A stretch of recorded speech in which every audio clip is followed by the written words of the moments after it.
Hello everyone, you are welcome with Dr. Virpal Singh in our today class, and today class topic is kinetic theory of gases part 2। जी हाँ, आदर्श गैसों का अणुगति सिद्धांत।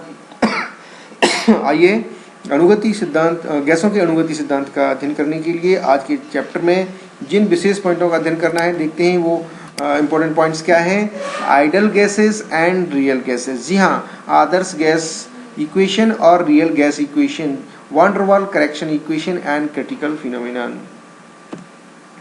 Real gases, इससे पहले हम आदर्श गैसों के बारे में स्टडी करेंगे। आदर्श गैसों के व्यवहार से विचलन करने वाली गैस रियल गैसेस होती हैं, मगर इससे पहले हम आइडल गैसेस के बारे में सोचते हैं। वह काल्पनिक गैसें जो कि विभिन्न गैसीय नियमों का और गैस इक्वेशन P=NRT का पूरी तरह से पालन करती हैं, अर्थात आइडल गैस इक्वेशन का पालन करती हैं। उन सभी काल्पनिक गैसेस को हम आइडल गैसेस कहते हैं। वास्तव में कोई भी आइडल गैस वातावरण में नहीं है, मगर बहुत कम गैसेस हैं जो कि निम्न दाब और उच्च ताप की स्थितियों में गैस के नियमों अर्थात P=NRT और आइडल गैस इक्वेशन का सन्निकटता से नजदीकी से पालन करती हैं, तथा जिनका आयतन ताप के साथ घटकर -273 डिग्री सेंटीग्रेड पर शून्य नहीं होता है, वास्तविक गैसें कहलाती हैं। V proportional to 1/P या P=, constant at constant temperature Boyle's के नियमानुसार, और V that is volume proportional to temperature, absolute temperature, or V/T constant at constant pressure, that's called Charles law, and V proportional to N or V/N constant at constant temperature and pressure, that's called Avogadro law. When we combine all these three laws, we get the ideal gas equation, that is PV=NRT, that is called ideal gas equation, Adarsh gas समीकरण।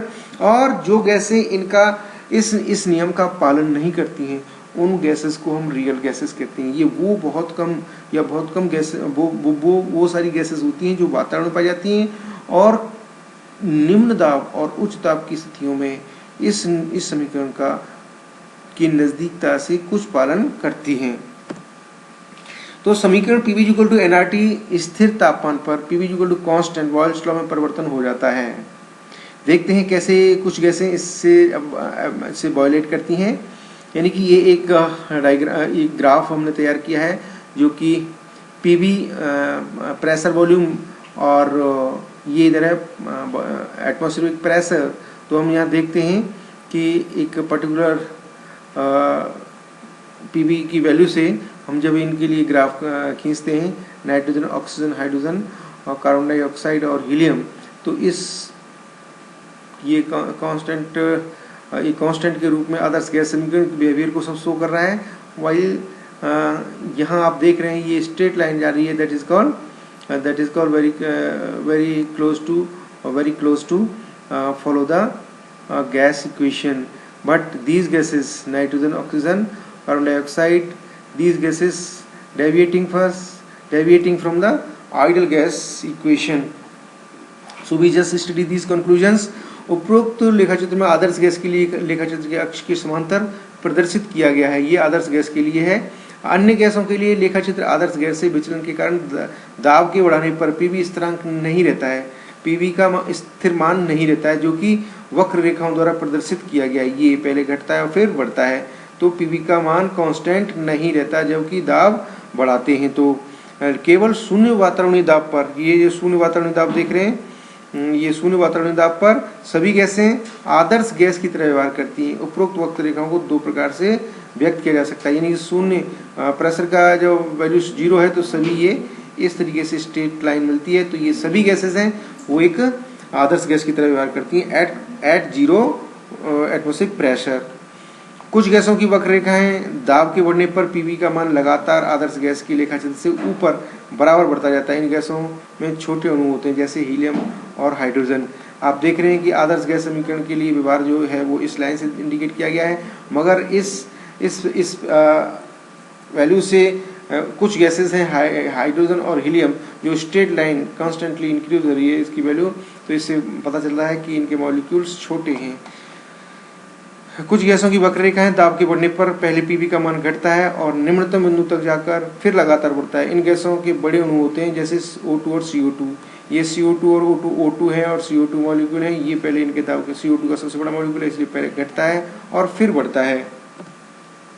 दोनों ही विचलनों को समझने के लिए संपीडितता गुणांक factor of compressibility का प्रयोग किया गया है। इसका मान Z=PV/RT से ज्ञात किया जा सकता है, जहां V अणु द्वारा घेरा गया आयतन और T एब्सोल्यूट टेम्परेचर परम ताप है, दाब P है। आदर्श गैस के लिए Z=1 होता है जो तापमान और दाब से स्वतंत्र है। वास्तव में वास्तविक गैसों के लिए Z तथा दाब और तापमान का फलन है। हम जानते हैं कि PV आदर्श गैस के लिए RT और इसलिए Z=PV/RT=1 for ideal gas equation.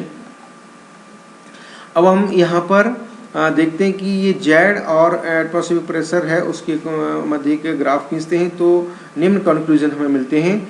अतः जेड गैस की आदर्शता आइडियलिटी से विचलन का सूचकांक इंडेक्स है। विभिन्न तापक्रम पर नाइट्रोजन के लिए जेड वर्सेस पी में वक्र रेखाएं दर्शाई गई हैं, जहां सभी वक्र रेखाएं Z=1 PV=0 से प्रारंभ की गई हैं। ये Z=1 और प्लस P=0 यहाँ से स्टार्ट की हुई है। तो आदर्श गैस के लिए ये पैरेलल टू प्रेशर होती हैं। और अब अपन देखते हैं जैसे जैसे दाब बढ़ाया जाता है विभिन्न तापमान पर जेड का मान परिवर्तित होता जाता है। जैसे तापमान बढ़ता है वक्र रेखा का निम्नतम वक्र रेखा निम्नतम वैल्यू प्राप्त करती है और कम दाब की तरफ मुड़ जाती है। उस तापमान को जिस पर जेड का मान इकाई के नजदीक हो जाता है, जेड का मान इकाई के नजदीक हो जाता है तथा दाब का परिसर रेंज अधिक होता है, वॉल्स तापमान वॉल्स पॉइंट कहलाते हैं। जैसे कि जिस पर निम्नतम हो जाता है तो ये वॉल्स टेम्परेचर वॉल्स पॉइंट कहलाएंगे इसके। प्रत्येक गैस के लिए जब तापमान वॉल्स ताप से नीचे हो जाता है जेड का मान पहले दाब के बढ़ने पर घटता है, निम्नतम हो जाता है और फिर लगातार बढ़ता जाता है। लेकिन यदि गैस वॉयल बिंदु से ऊपर है तो जेड के दाब के बढ़ने पर सीधा बढ़ता जाता है और जेड का मान इकाई से अधिक हो जाता है। उपरोक्त को ध्यान में रखते हुए कहा जा सकता है कि जब दाब बहुत कम, एक वायुमंडलीय दाब या कम और तापमान बहुत अधिक हो तो आदर्श गैस से विचलन बहुत कम होता है और आदर्श गैस समीकरण PV=nRT का उपयोग किया जा सकता है।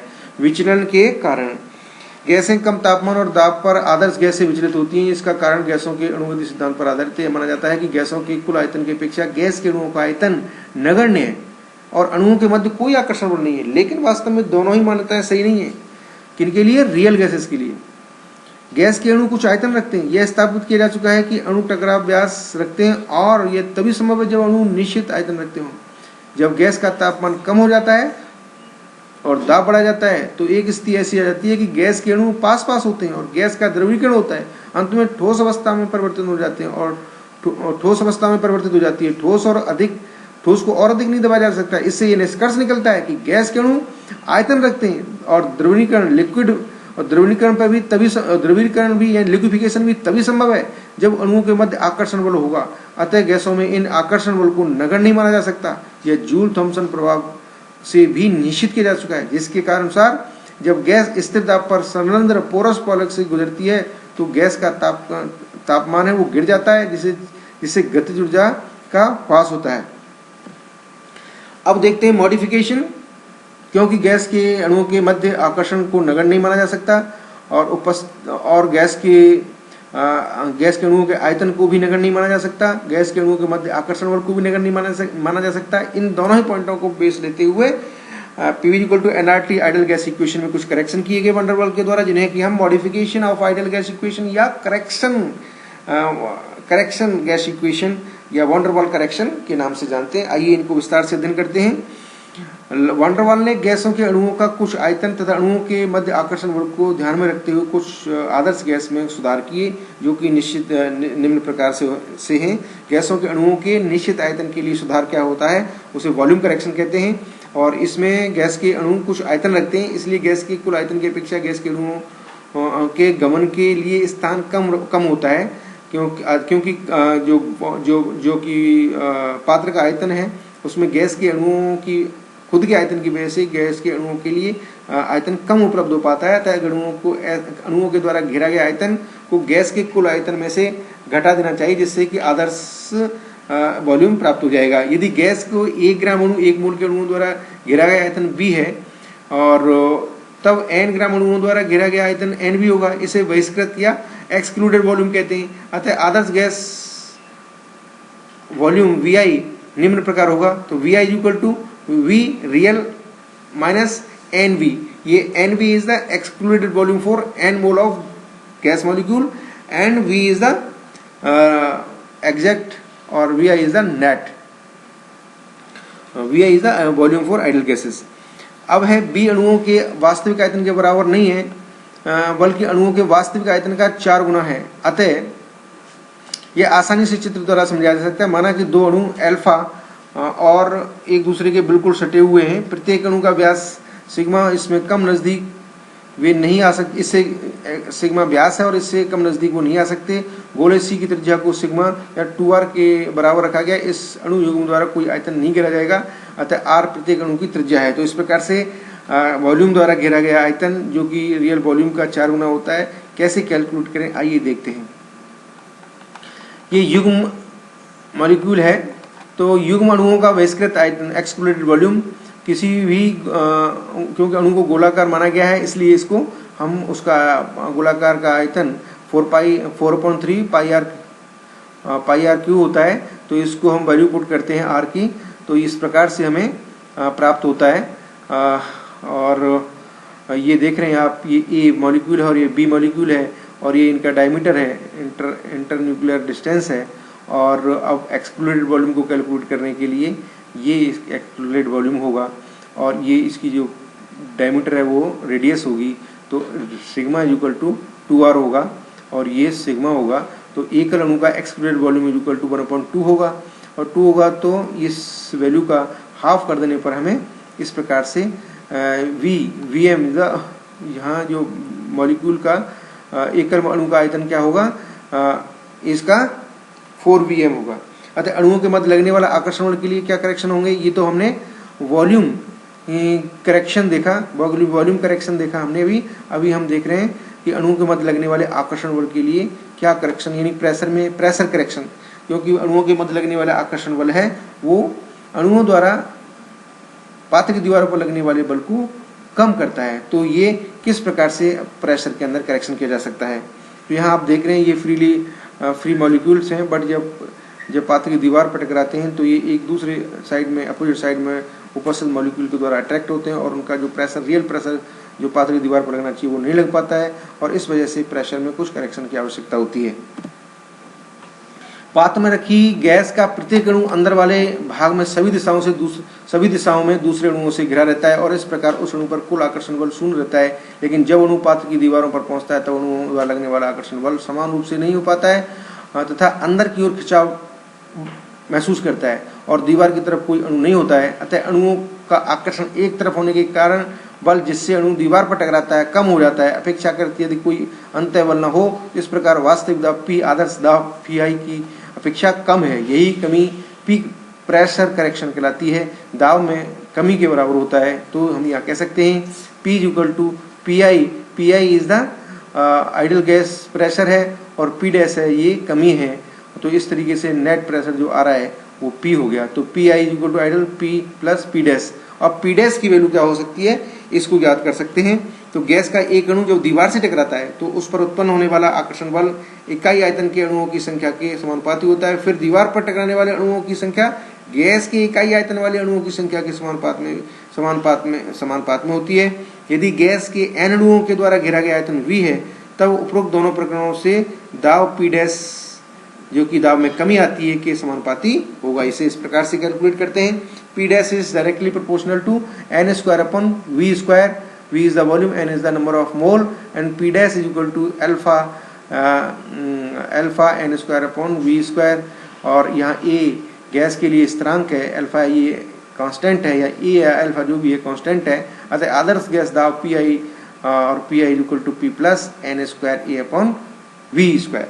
तो यहाँ इन दोनों करेक्शन इक्वेशन से इक्वेशन 12 जो कि वॉल्यूम करेक्शन है, इक्वेशन 14 जो कि प्रेशर करेक्शन है, दोनों को हम आइडियल गैस इक्वेशन में रखते हैं, वैल्यू को पुटअप करते हैं तो हमें प्राप्त होता है P plus n square A upon V into V minus NV equal to nRT। यहाँ पर समीकरण 15 है, इक्वेशन 15 है, गैस के n अणुओं के लिए एक one der Waals correction equation है, यानी कि रियल गैसेस के लिए एक इक्वेशन है। गैस के 1 ग्राम अणुओं के लिए one der Waals correction equation समीकरण 1 में n इक्वल टू 1 रखने पर तो इस प्रकार प्राप्त होता है P plus A upon V square into V minus B equal to NRT। तो इस प्रकार से equation 16 is the one der Waals correction equation for the 1 mole of gas. उच्च दाब पर, दाब यदि उच्च हो तब P का मान, explanation of one der Waals correction equation. First, जब प्रेशर का मान अधिक है तो V का मान कम होगा। अब A अपॉन V और AV अपॉन वी स्क्वायर के मान लगभग समान है, लेकिन विपरीत चिन्ह होने से एक दूसरे की अपेक्षा नगण्य, अतः समीकरण 17 निम्न प्रकार प्राप्त हो जाएगा, P equal to RT plus PV। इसलिए जब दाब अधिक होता है तो PV का मान RT से PV की मात्रा द्वारा अधिक होता है। इससे स्पष्ट है कि उच्च दाब पर सभी गैसों के लिए PV का मान अपेक्षाकृत अधिक होगा।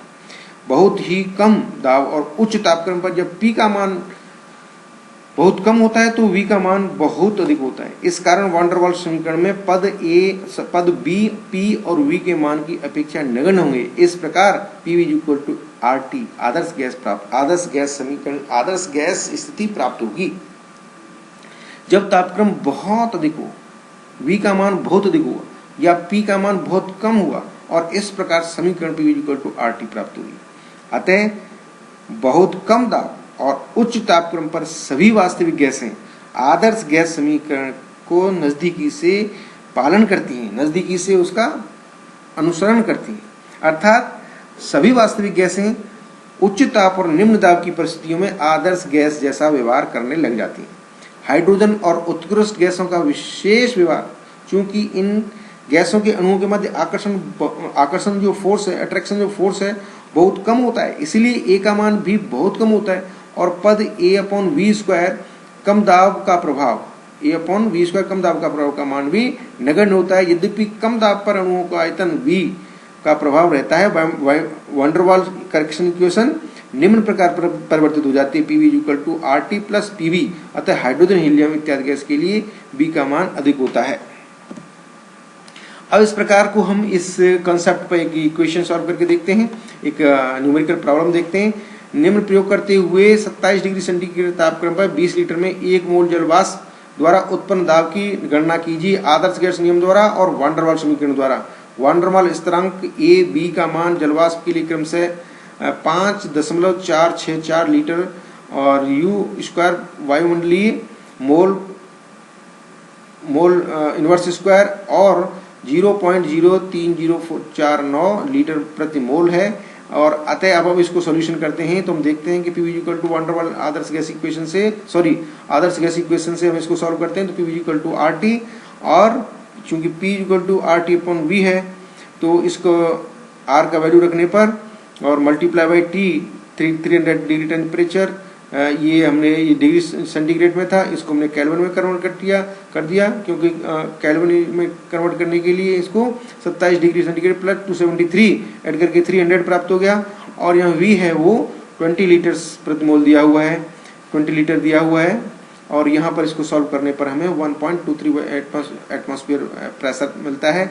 अब इसको हम one der Waals correction equation यानी कि P equal to RT upon V minus B minus A square upon V square से सॉल्व करते हैं। तो यहाँ पर ये हमने R की वैल्यू रख दी, ये टेम्परेचर की वैल्यू रख दी और यहाँ पर हमने ये वन डर वाल कांस्टेंट की वैल्यू A की और ये हमने रख दी B minus B, one der वाल कांस्टेंट B की वैल्यू और ये वॉल्यूम 20 लीटर और इस प्रकार इसको minus A upon V square, A की वैल्यू यहाँ रख दी दोबारा हमने और ये हमने V का वॉल्यूम का स्क्वायर कर दिया।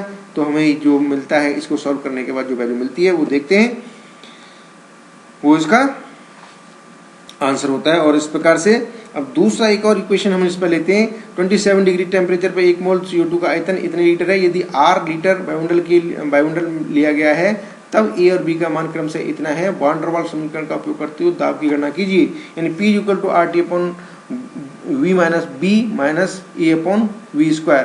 तो यहाँ पर हम ये van der Waals correction equation से P का कैलकुलेट करते हैं तो यहाँ पर R की वैल्यू रख देंगे और रखने